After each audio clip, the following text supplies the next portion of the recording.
through the air that are supposed to pull people from far and wide. Wishing that I would come back and clear out their place again.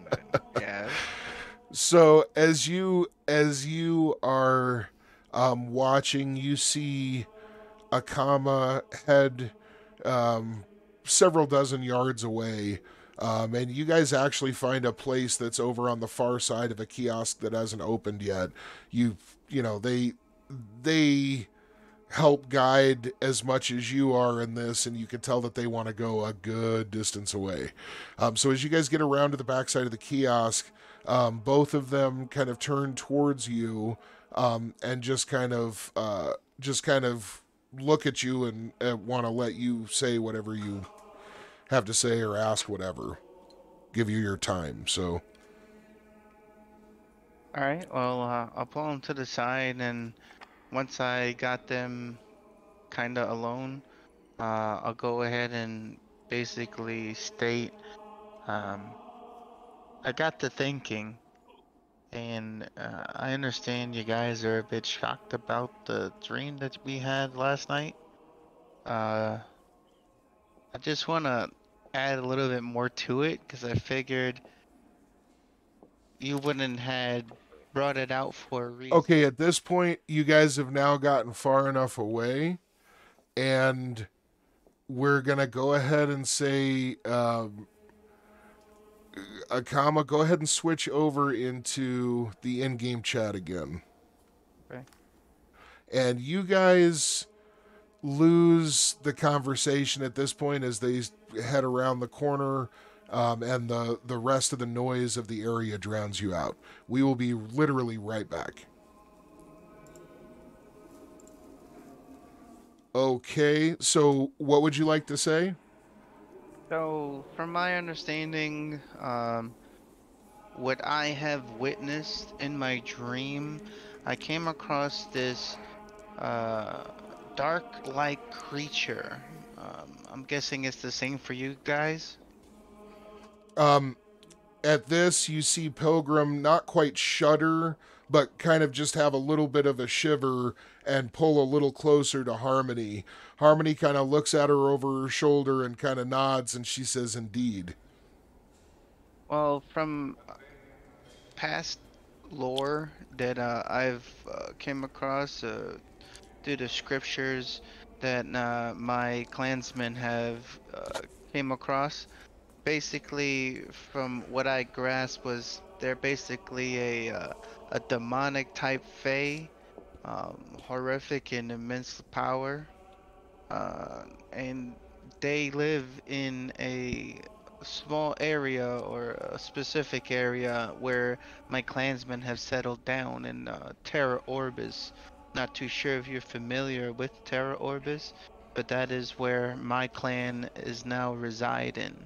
And I've heard stories about my Now, clansmen. I just want to make it clear as you're saying this, as you start talking about your clan and Terra Orbis and stuff, their eyes are just getting wider and wider and their mouths are starting to like kind of drop open. They both are, this is like the stuff of legends, and they're both just kind of floored at hearing about any of this. I just want to make that clear, okay? Okay. Okay. Uh, So uh, proceed. that there's a location around the area where my clansmen have explored and came across some type of dark creature that seems very similar to what I've have seen in my dream.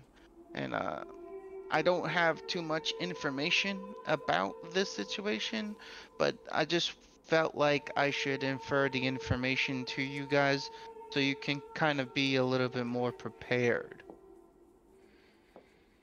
Okay. Um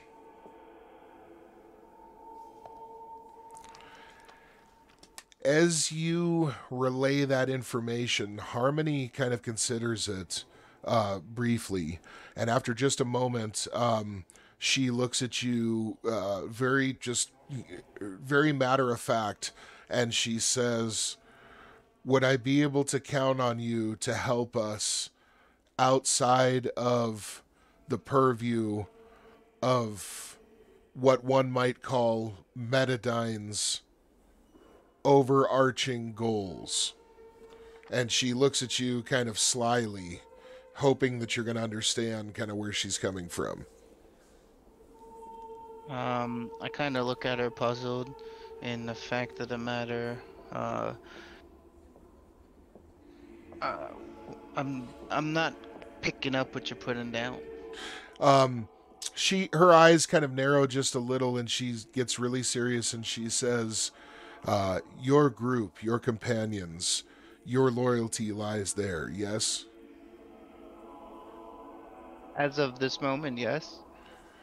And at this, her eyes get a little bit wide, and she kind of looks a little surprised, and then she kind of looks at you seriously, and she says, you are companions, yes? Very much so. She seems to relax a little bit, and she says, Pilgrim and I, for example, my allegiance to her runs deeper than any that I have to Metadine. You understand this, yes? Yes. And she says,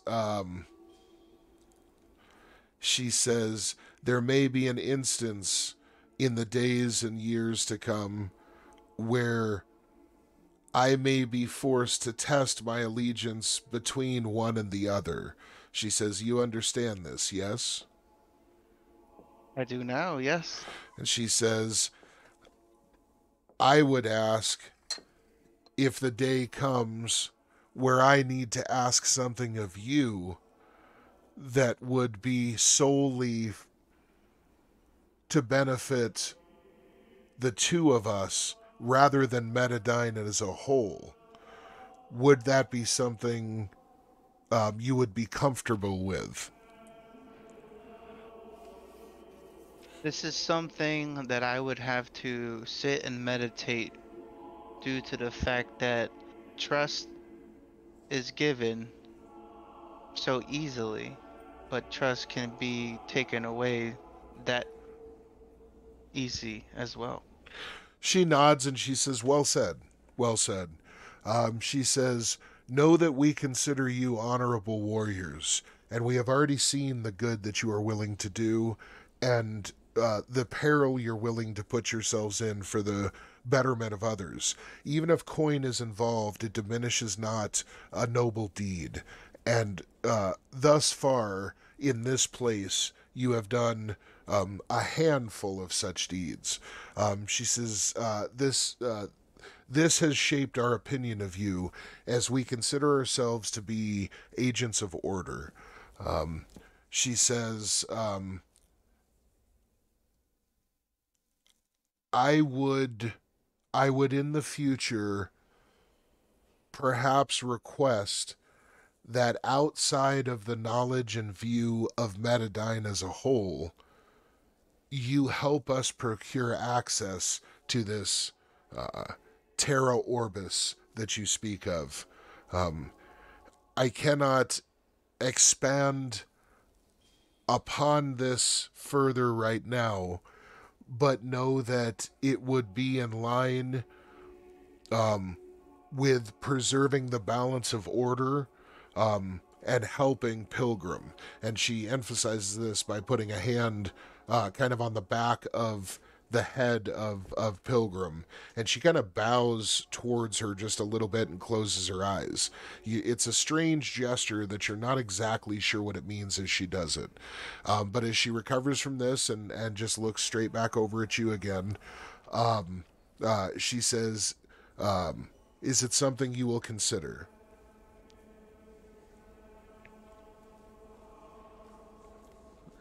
I will definitely keep your request in my mind.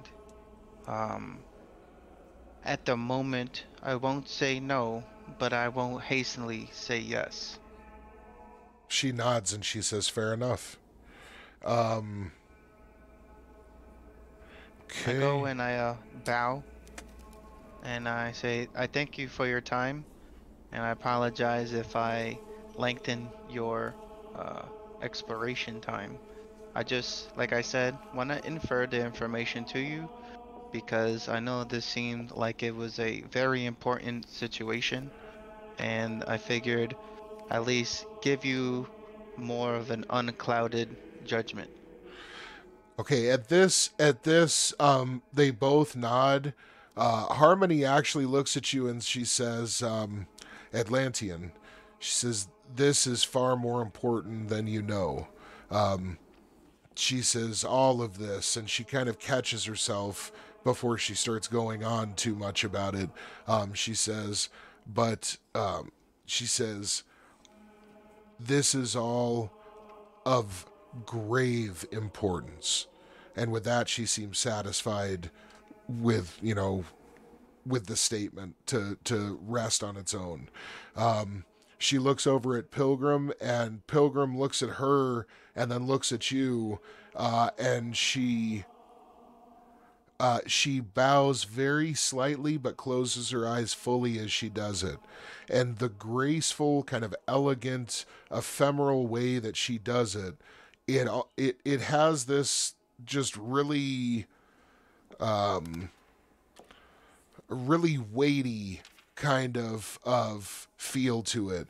Like as she does it, it almost feels like you're in the presence of some kind of like holy or majestic being who is very simply and respectfully acknowledging your worth and your importance. So anyway, as this all transpires, Harmony looks at you and says, "Very well. Let us plan on being in touch once per day."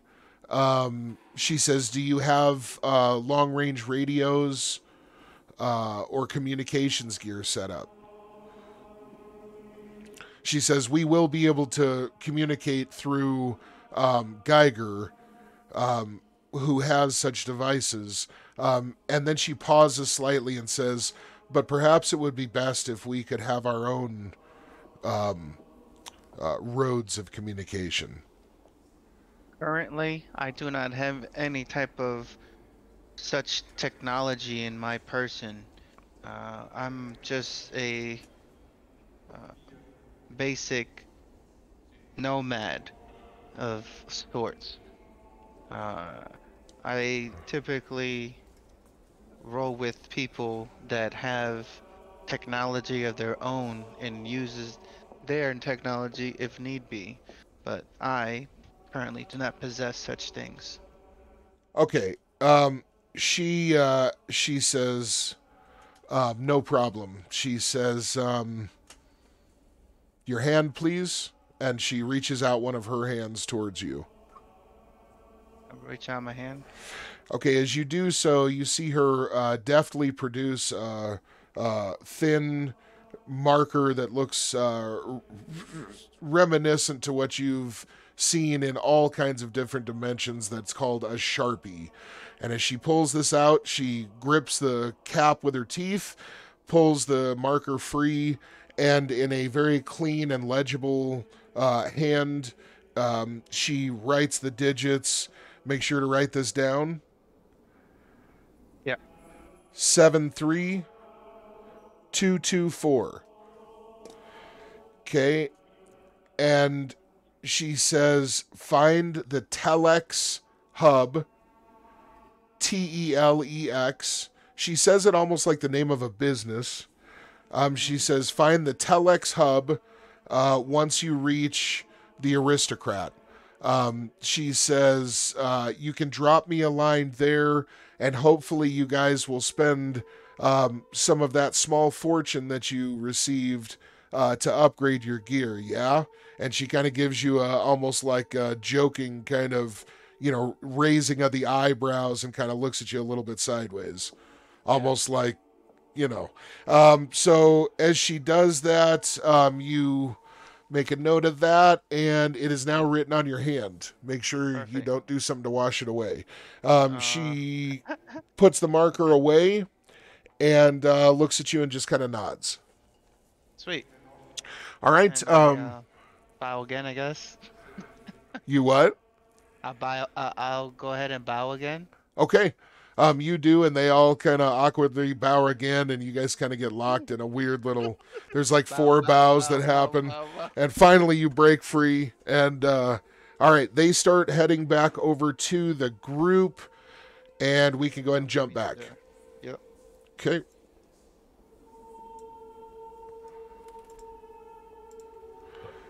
Okay. All right. So, let's see. So as sorry, everybody here, everybody good? Mm-hmm. Yep. Okay.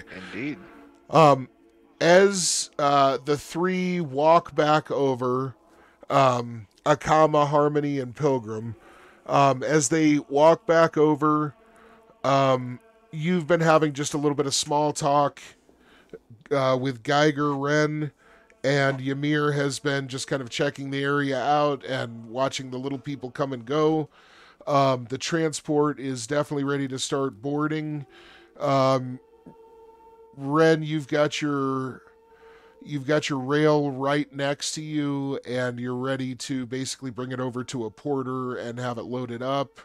Again, this fee's already been paid for you guys, and Geiger is being relatively quiet. She doesn't seem to be up for a whole lot of chit chat, and isn't really offering a whole lot of topics of conversation. So in that way, you're not getting very far with like cracking that nut. So as you guys are standing around, it looks like Pilgrim and Harmony are just kind of pretty much ready to say their last goodbyes to everybody. They both look at the group, and you see Pilgrim kind of nod to each of you in turn in a really respectful way. Harmony reaches over to you, Ymir, and steps kind of within a few feet of you.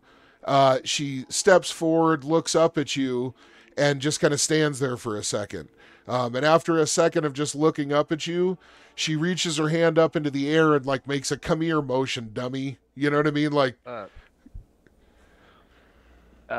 following her motion, Ymir kind of kneels down and locks eyes with her, so they're directly eye level. He kneels down.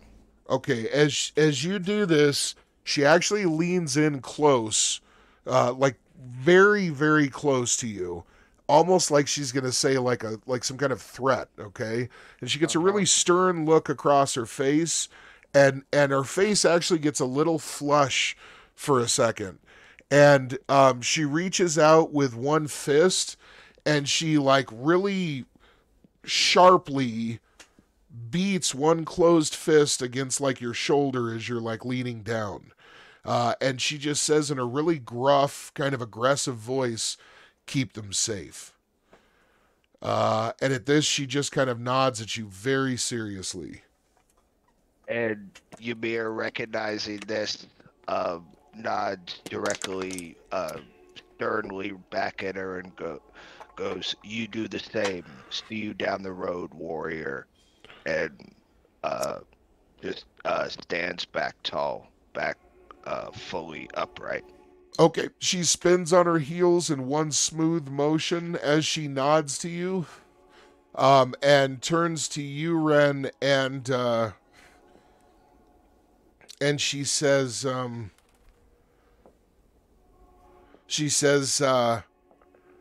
"Stay in touch, yeah?" As she reaches her arm out and goes to basically give you like a warrior's handshake. This is Harmony, or this is Harmony. Okay. I will return the handshake, and then continue with looking at her, and then also to Pilgrim. Okay. Can't thank you two enough for everything you guys have helped us with so far, and really, beyond words, my gratitude. And I'll give them both a quick bow. Okay. You do so, and Pilgrim nods at you once again, and this time she bows very deeply towards you. And you notice that the sign of respect that she's giving you, it's very dignified, but there's something else to it as well. Go ahead and roll a perception check for me.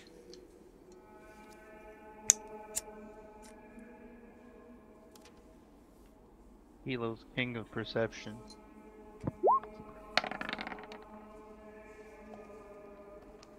Nice. You notice that for the very first time, as she does this kind of sign of respect to you, you notice that there almost seems just a little twinge of fear in Pilgrim's mannerisms towards you. You just catch it for a split second and then it's gone, but you're pretty sure of what you saw. Okay. Let's see. You notice, all of you notice that Pilgrim and Harmony say nothing to Geiger. They only exchange a very business-like nod as they begin to turn to leave. As they do so, they start walking away towards another area of this little depot, apparently going to take some other form of transportation away from the area, you would guess. As they get about 10 feet away from your group, you guys have just kind of watched them start to depart, and Pilgrim reaches out and gently lays her hand on Harmony's arm. Harmony looks down at it and then looks over at her, and she looks confused for just a second, and then her eyes get kind of wide, and she looks a little surprised and then kind of just accepting of something that may be a little bit dangerous, but you know, something she may not want to happen, but she seems to acquiesce very quickly. And as Pilgrim is watching her kind of decide whether to agree or not, when Harmony seems to agree, finally, Pilgrim seems to get a look of almost like, not quite childlike glee, but definitely a kind of excitement washes over her alien features. And it appears she's going to be allowed to do something she was hoping to do. Pilgrim turns around, takes several steps back towards the group as you're watching. She puts her hand over her mouth, covering it almost completely. Okay? She lowers the lids of her eyes until they're just barely open, and takes what appears to be a smooth, long draw in of breath that lasts 2 or 3 seconds. As she does so, she seems to hold and then begin concentrating very heavily. Okay? As she does, she takes her hand away from her mouth, slowly opens her eyes, and in just a barely audible whisper, speaks just a few words. Now, as these words escape her mouth, again, this crazy sensation begins washing over each of you in this almost like fuzzy electrical field that's different from what you've experienced before when you've heard her vocalizations. This time, it is intense, but it's much more subtle, and you can feel that it's almost directional. Like, it's not like a wave exploding out from her. It's more like a powerful jet of force that has had the valve turned way down, and it's definitely being stifled quite a bit. Now, this sensation, while not really pleasant, it's not wholly unpleasant either. It doesn't just make you feel revolted or like your skin's gonna fucking crawl away from you. And as this kind of strange static washes over you, you hear that her sound actually, her voice actually comes at you in relatively normal tones, and she actually sounds in a strange way for the first time. She sounds like she has the voice of a rather young female child, a human child. There is a little bit of echo and resonance to it that's a little bit off-putting and otherworldly, but for the most part, it's just a relatively young, maybe 12-year-old female child's voice. And all that comes through is the simple phrase, be very, very careful of the arm.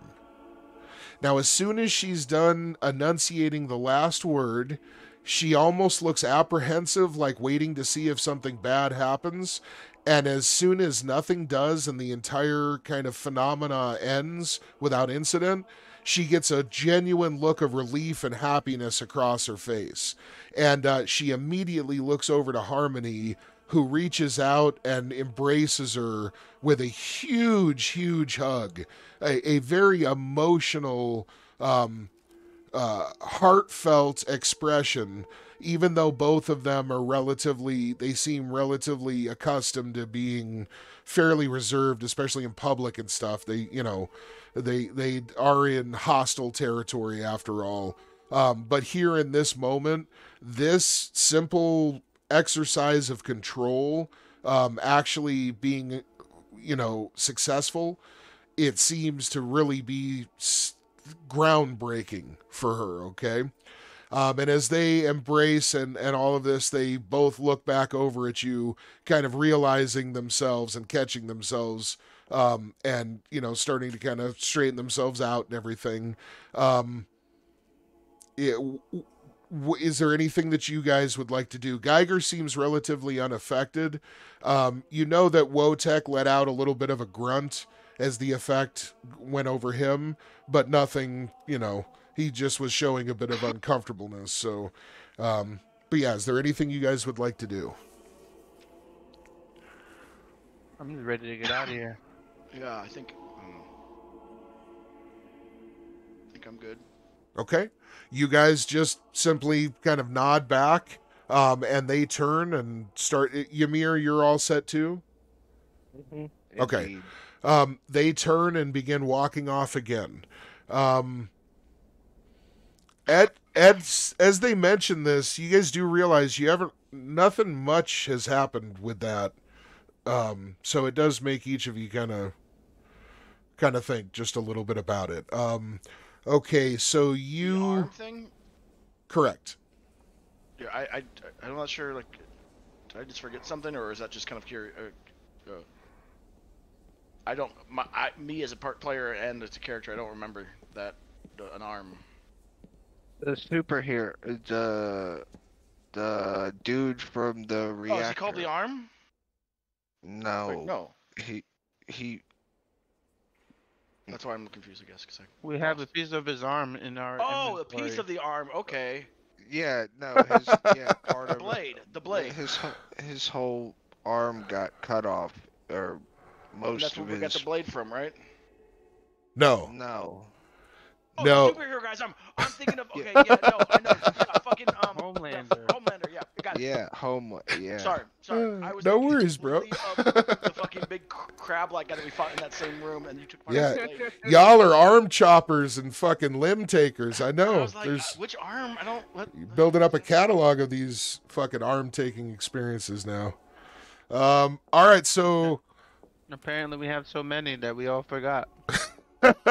So, as you guys hear this, you're all set to go ahead and load up into the transport. Do you guys want to start heading that way? Indeed. Okay. You guys. Wotek is agreeable to get. He's chomping at the bit. He's already starting to walk towards this thing, knowing that that's where you guys are heading. So. Okay. He's ready to go. Excellent. All right, you guys head on over to the transports.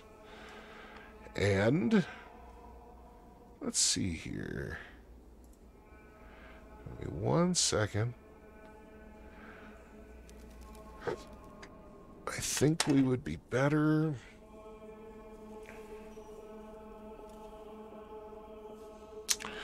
Yeah, let's just go like this.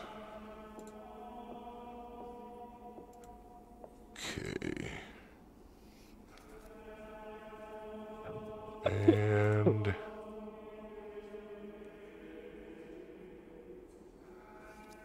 Excuse me, sorry. You're excused. there we go.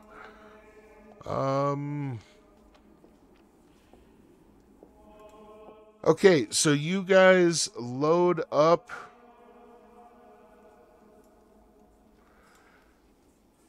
into the transport vehicle. Once again, you guys all seeing the image? Yes. Okay, so as you load up, once again, it's the exact same protocols. Vehicle, passengers, everything's the same. Again, the fees have been taken care of. Once everything is stowed very quickly, you guys are given the signal that you're going to be moving out in just a couple of moments. You guys see that there are only 3 other individuals that are also taking this passage. And all 3 of them are actually the same individuals with the kind of glowing eyes that were the kind of custodians at the monastery. They all sit next to each other in 3 kind of adjoining seats and seem to kind of just be off in their own little corner, not really talking or interacting. You guys have taken up a couple of different sections because of the size of your group, but everybody has enough room to kind of spread out and be comfortable, and the vehicle has been stowed successfully. So as you guys hit the road, let's see. As you guys hit the road, you head out through a relatively, sparsely occupied, not quite a wasteland, but just large, open tract of territory. Let's really quickly... Yeah, let's really quickly head to the map.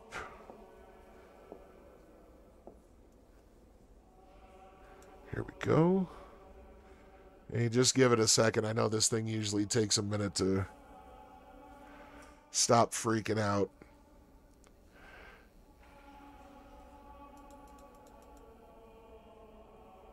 Quit freaking out, gosh. You are freaking out, man. All right, so if everybody can see okay, you guys have just left the Temple of the Saints.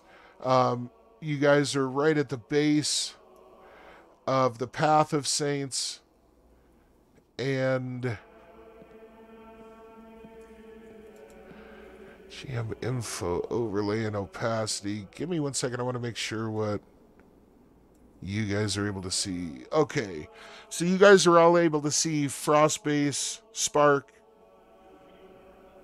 Is that right? Let me zoom in.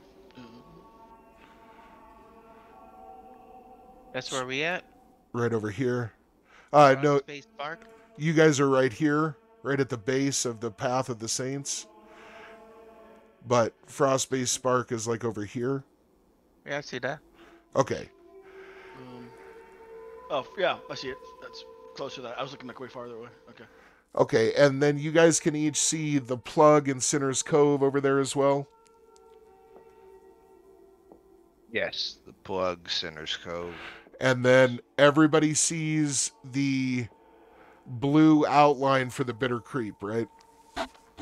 Indeed. Okay, so the light blue line had been marked on your map as the path of the Wandering Aristocrat, okay? And as you can see, it's supposed to lead directly up and through the Bitter Creep. Now, it was suggested previously that you guys take the transport over to see if you can, hook up with the Wandering Aristocrat and let it take you part of the way into the Bitter Creep as you're able to utilize its facilities, okay? The stated path is going to be directly from your point of origin now to Frostbase Spark, and from there, essentially you're supposed to basically switch modes of transportation. The next junction, though, hasn't really been explained to you, and as you guys set out, there's not really crew and stuff standing around that you can ask at this point. But over the loudspeaker comes the announcement that you guys are about an hour from Frostbase Spark, and that everybody should stay strapped in because you're going to be moving at high rates of speed over very rough terrain. Once you reach Spark, you're supposed to switch. They use the term switch tracks, and you should be able to find a flux station. You guys don't know what that means. It's unfamiliar, and obviously that's just something very regional. So whatever's going to be happening, you'll just have to kind of see, unless one of you would like to engage one of the crew, like actually unhook yourself and get up and go over and start asking some questions. I'll go ahead and do that. Okay. As you unharness yourself, you get up and start heading over as you guys are taking off. You go up towards where the pilot compartment is. There is one guy that looks like he's basically working security, but he does have almost like a small console that folds out from his seat in front of his little station. So he's obviously looking at some security feeds and different things. He's armed, light mega damage armor. Looks like just a basic human troop that's paid a decent salary and knows his way around combat. Has a couple of low power energy, like mega damage weapons from the looks of things, as well as a couple of non-lethal options like taser, club, things like that. As you approach him, the rest of you guys, is there anything you guys want to be doing as you're traveling? Nope. Okay. All right. Akama, you approach him as the speed of the vehicle picks up. You guys quickly feel the road start getting more and more rough as you get further from the entrance of the Path of Saints. You start kind of bouncing around pretty good in your seats and realize this really won't be a very leisurely or necessarily all that enjoyable experience, but it'll get you there quick. You would guess that you guys have already passed 45 miles an hour, and over really rough terrain, that's a feat. Let's see. You're hoping that you're still on some kind of trail or road, because if not, it could be that you're going to take some serious damage if you're not harnessed in, okay? So as you approach the security officer, Akama, he kind of looks up at you and just kind of has kind of a blank look on his face. But he does pause from what he's doing on his console. What would you like to do? I'm gonna grab something firm just in case. Okay, you reach up and grab one of the overhead kind of rails that are for support. And I just say, so what were they talking about regarding the... Fuck, I forgot what it's called. Go ahead.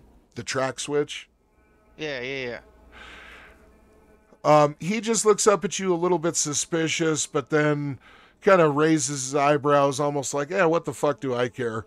And he goes back to typing away on his console, obviously, not picking up a whole lot of threat. You are sure that you're coming across as an Atlantean from his reaction, because he almost immediately seems to just deem that you are not a threat at all. And maybe even seem a little relieved that you're here. And so as he goes back to work, he just mutters kind of distantly to you. He says, the aristocrat's not necessarily... And then he stops typing for a second and kind of looks up into the side a little, almost searching for the right words. And he says, well, it's not really here. He says, but it's not really somewhere else either. It's complicated. The tech heads, they always hurt my brain when they try and tell me about it. He says, once we get to Spark, he says you'll offload, and then there's a kind of way station that you'll have to hoof it to. It's not far at all from Spark. He says, like 10 minutes, 20 minutes. He says you'll be able to get there at a brisk walk in about 15 minutes. Okay. He says, in fact, it's visible from Spark. He says once you get there, you just need to barter your way through, and he says that's basically the door that'll get you to the Wandering Aristocrat. He says, I'll warn you, though, and he kind of leans over his console, the little hollow display of his console in front of his chest. He leans over, and as he does so, the kind of strange bluish light of the fluctuating images gives his face this almost like ghostly pallor, this kind of strange ethereal glow. And as he looks at you in this kind of weird new visage takes over his face, he says in an almost like mockingly haunting way, he says, be careful. He says, it's going to be a crazy ride once you get there. And he says, make sure to kick your shoes off and enjoy yourself. He says it's one of the few places around where a guy can have real fun. And he just laughs at you in a very creepy way and continues smiling at you in that same gruesome kind of grin, illuminated by the strange light. I kind of like put out a fist and like bring it down to my side, like, yes. And then I look at him and I start giggling too. You're a funny guy, eh? Okay, and he looks at you for a second, trying to see whether you're sincere about my laugh? Well, let's say whether you're a fellow voyager. Let's put it that way. That seems there's something strange about what he's trying to estimate in you. And as he's doing so, he pulls out a small card from a pouch on the side of his uniform. And this is more like just like a business card, just made of simple like paper material, right? And as he holds it out to you, he flips it over to you with a gesture of his fingers that makes it kind of ruffle and pop like a magician. And as he does so, he says, check out the menagerie. He says, you're going to love it. And he keeps that exact same creepy smile on his face. What's that about? Okay, he looks over at you, and at this, he kind of leans in even just a little bit closer to kind of be able to lower his voice. And he says, you're an Atlantean. You know what that place is like now. Anything for sale, right? Now, as he says this, you can tell that this guy doesn't really know many Atlanteans, because knowing your history and what Atlantis is now, you'd have to be a suicidal maniac to say something like that to an Atlantean. Your guys' racial history with that place and the evil beings that inhabit it now, is an incredibly sore point for you. So when he says this, the impression that you get is he doesn't really know Atlanteans well at all. He knows that you guys were the original owners of that place, and he has heard what a depraved shithole of slavery, bondage, cannibalism, depravity, and evil that it is now. He likes. And he assumes that, since you have some tie to that, you must appreciate it as well. Okay? Big misunderstanding. Yeah, I'm gonna flip the fucking script on him. I'm saying in a intimidating way, if you ever talk about my race like this again, be warned that this will be the last time we speak. Okay, at this he leans way far back, slowly, very slowly. He places his palms on the counter in front of him, at the desk of his display desk there. He places his palms on the edge and slowly pushes himself back in his chair. And as he does so, he leans way back afterwards and puts his hands up in a complete, I surrender, no harm intended kind of motion. He even turns his head slightly to the side to show submission. And he says, my mistake, sir. He says, I meant nothing ill of it. He says, these trips in this forsaken land. And as he says that, you look out the window as he glances with his kind of head motion. You notice now, outside of each of the portholes and windows that you guys have access to, there's a thick, hazy kind of grayish mist, a kind of frosty mist that's starting to take hold as you travel further and further. And as this mist begins to kind of thicken, you're noticing that the landscape itself is starting to look more and more barren. I look at him and I say, just next time, mind your tongue. And then I give him kind of a nice happy smile, and I said, continue what you're doing. I appreciate for your information, and I'll just walk away. Okay. He just looks surprised and scared as you turn and walk away. So, message delivered. You get back to your companions as the vehicle starts shaking so badly that you definitely feel like you need to completely strap in now. They've got 4-point harnesses for everybody, as well as kind of boot anchors where you can keep your legs from fucking flying all over the place as well. The seats are heavily cushioned, and they obviously have some kind of shock absorption system in them, because the way this thing's taking off now, it's definitely getting dangerous, especially for just regular mortals. You get buckled back in as you guys are continuing. Is anybody doing anything? I'm gonna say, God, this fucking pilot's a racist. Look at him punch a hole through his face. All right. Anybody saying or doing? Go ahead. Oh, no. I was gonna say, after I said that, I'll say, so we're basically gonna do a 15-minute hike after we reach Spark to get in line with the wandering aristocrat. Just a heads up, if you guys are wondering.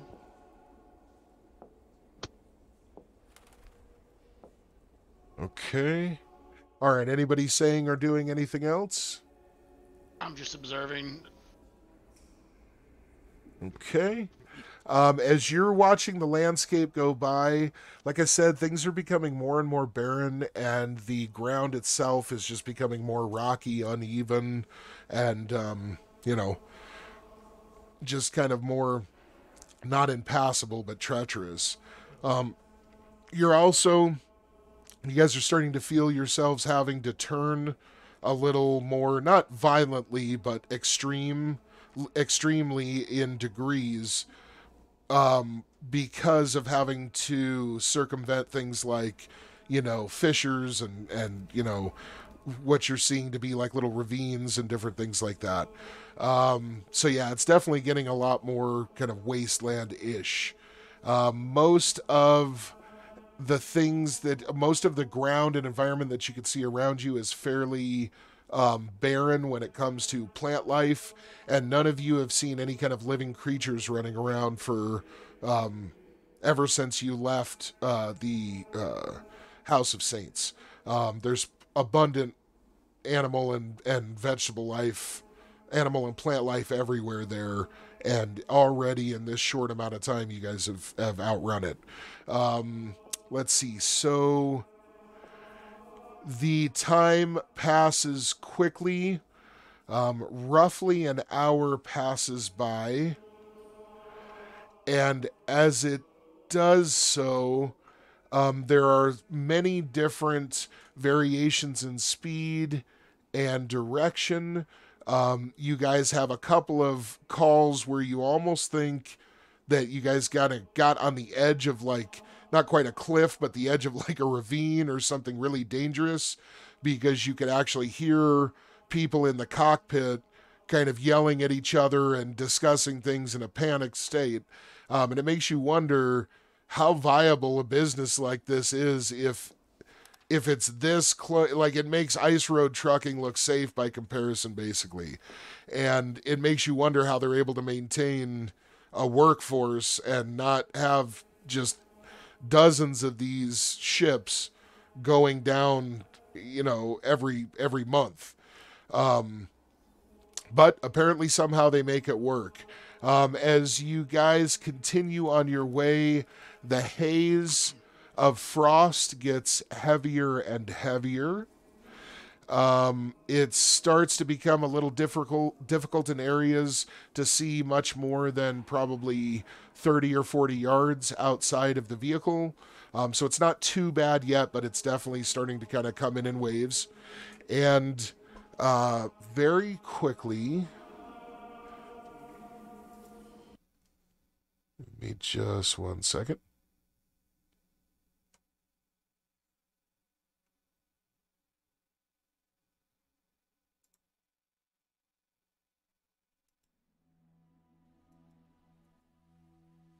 Okay.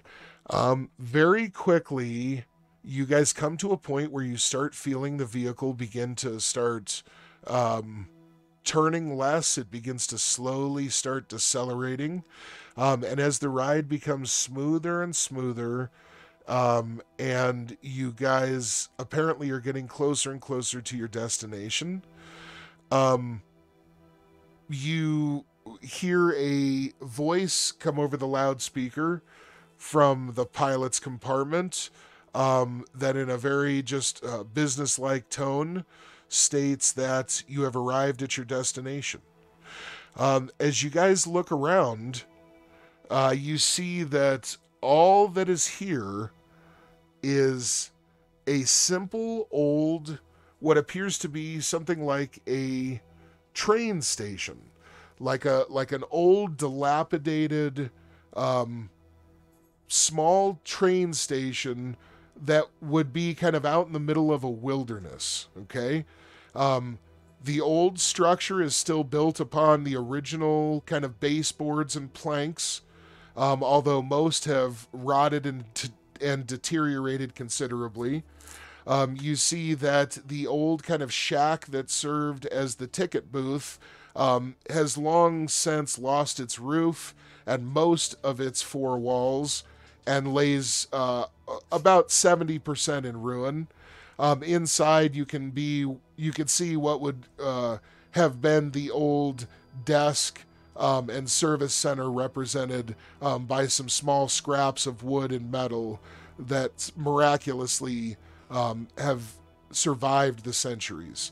As you look around further, you see that off in the distance, past the small, old, abandoned train station, you see that there's a kind of shimmer in the fog beyond it. And you're not sure what to make of this. It definitely looks almost like an optical illusion of sorts, but not something you would expect to see just from frost and haze and fog. As the vehicle slows and begins to come into what you would guess is its kind of final kind of approach, as it's about to disgorge its passengers, you see that you're pulling up to what looks to be the side of the old ticket booth where the train tracks would have been.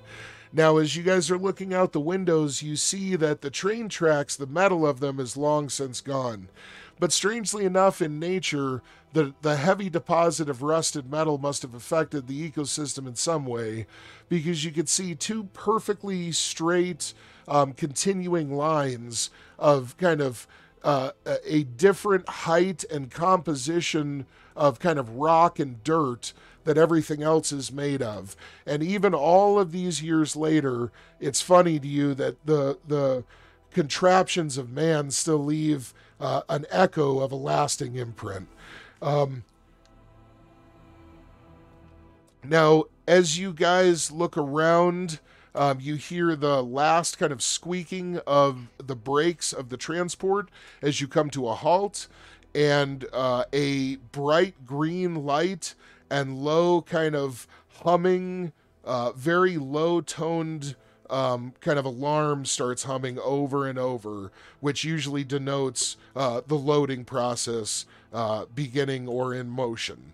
As it does so, you start hearing the rear of the vehicle begin to unlatch and prepare to launch your rail. And as the rear starts opening up, you guys all feel an icy cold wind blast in from the newly opened environmental seals of the rear of the loading dock.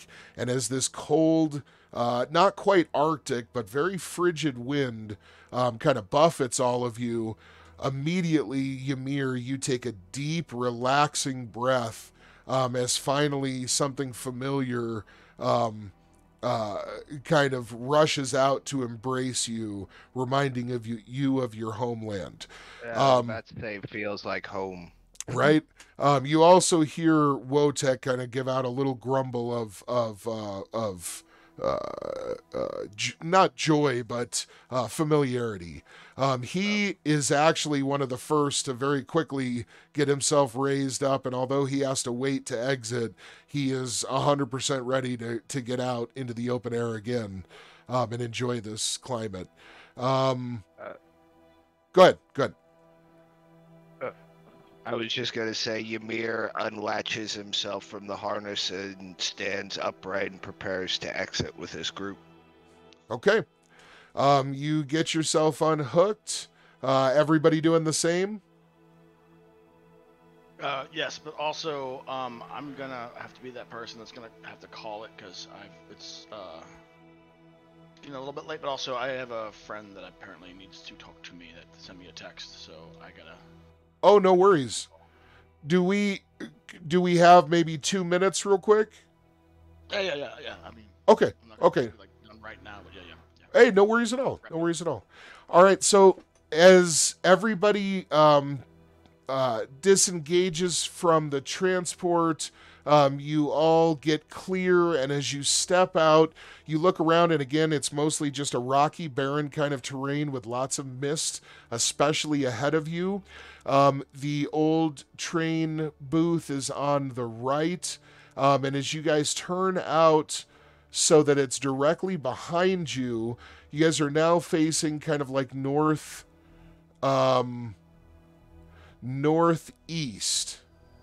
And as you do so, you see this area in front of you as this kind of misty expanse, and once everybody is off and Ren has his rail set and engaged, you guys turn away again, as I said, and look at that kind of misty haze in the distance.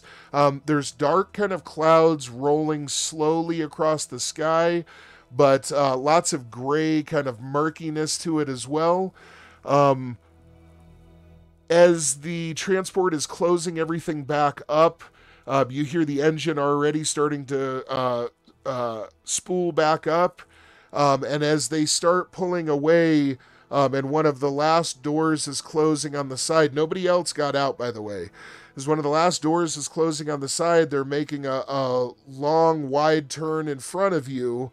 The same security troop that was talking to you, Akama, he says, as he's hanging out the door, kind of finishing closing it like on an airplane that's taxiing on the runway, he says, just head that direction, and he thumbs essentially directly towards that really strange kind of cloudy, misty area in front of you guys.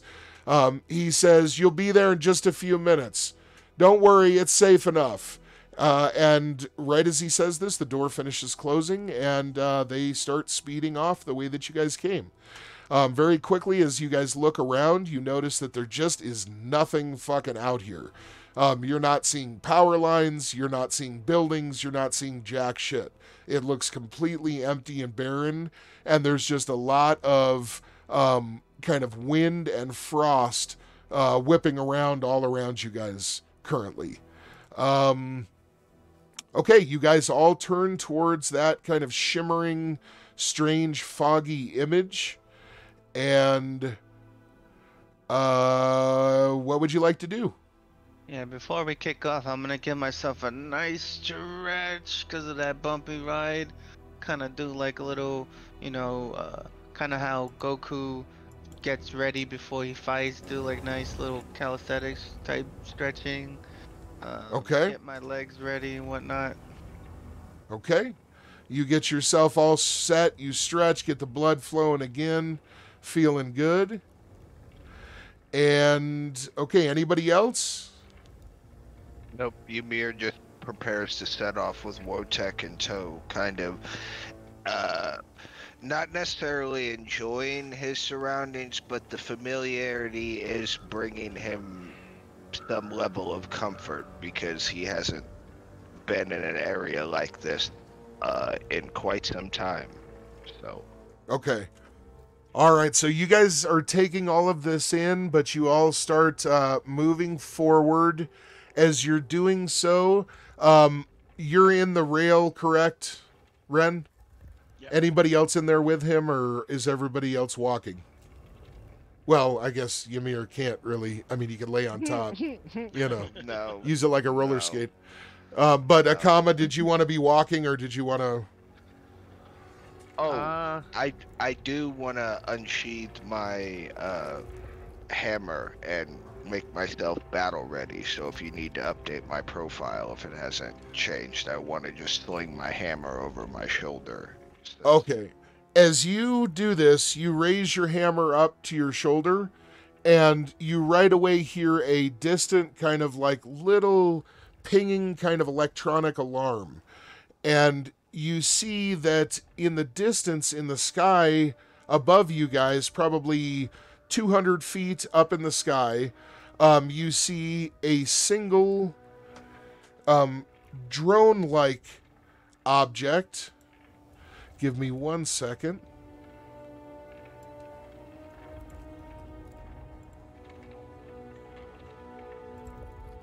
Okay, you guys see a single drone-like object that looks like this. That seems to be tracking you guys. As soon as you moved your hammer around a bit, it seemed like it started setting out some kind of low alert, and you hear a voice in English ring out to you guys through some kind of PA system from the drone. It says, state your intention. That's all it says. Peaceful. Okay, as soon as you say this, you hear like a low dinging noise. The drone very quickly swoops down, dropping about 100 feet in just a couple of seconds until it's much closer to you. You see 2 green lights appear on its undercarriage, and it slowly spins facing away from you and quickly starts taking off into that kind of misty area. You hear the voice of over the PA come back and say, follow please, and it very quickly starts speeding off into that mist. Alright, I'll continue on foot. Okay? You are going to have to, like, really fucking run, because this thing is moving. It's going to be moving about 30 miles an hour. Okay. All right, you hop on the back, and the rail is easily able to keep up with the pace. Ymir, okay, you hop on his back as he starts taking off in a trot. You guys are all easily able to keep up. After just a few minutes of travel, you guys get to where it appears that the mist is getting thicker and thicker until very quickly, just following behind the drone, you lose track of it, just momentarily. After a few seconds, the mist begins to clear, and right away, Ymir, you are the first to catch it. You smell an incredible hit of beautiful, pristine nature as the mist clears in front of you and a amazing vista awaits all of you. You guys look ahead and you see that not only is there abundant life in this small, almost like valley-like area, but the mist itself seems to clear away as soon as you pass through its perimeter. The running water appears to head directly out behind you in a river that disappears into the mist from which you came. You look around at the hilltops and the mountainsides close, and you can see that there's abundant plant and animal life, and that this entire ecosystem seems relatively cut off and protected from whatever the bitter creep effect appears to be outside. As you guys look, you realize that this must be your destination, and that within just a couple of minutes of walking, you're going to be there. You see the drone very quickly fly forward, and it seems to fly into an opening on the side of the structure before you, and apparently dock, and after which a sliding partition comes up, closing that kind of docking port off, apparently allowing maintenance or whatever to happen to the drone now inside the facility. You look and you're not seeing any exterior signs necessarily of defenses. There does appear to be a small house or structure up the hillside on the right that you can see that looks almost like, you would guess, almost like the like barracks near what would be like a lighthouse. Does that make sense? Like the small living quarters near something like a lighthouse. Or maybe like a fire overwatch point or something. Right. Other than this, this is a good place to end it. You guys have arrived at your destination. Beautiful. Great. Sorry, I gotta go. No worries, man. No worries. No, we killed it today. Yeah. Yeah, Four and a half hours taken more. a break, but you know, Yeah. we already cut it short, so I wasn't worried about it. Well, it's not short.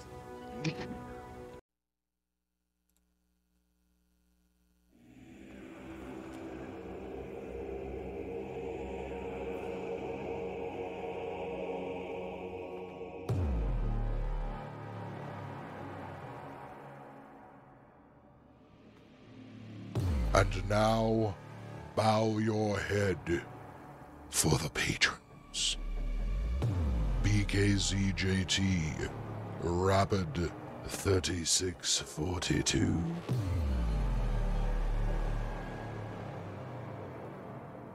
Andy Sassa, Nova Rose, Kerry T, Tommy Gunn.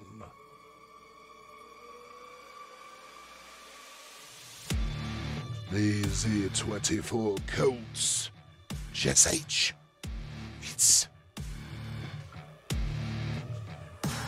If you would like a special thank you at the end of each of my videos, and some other cool stuff as well, visit patreon.com/homegrownlore.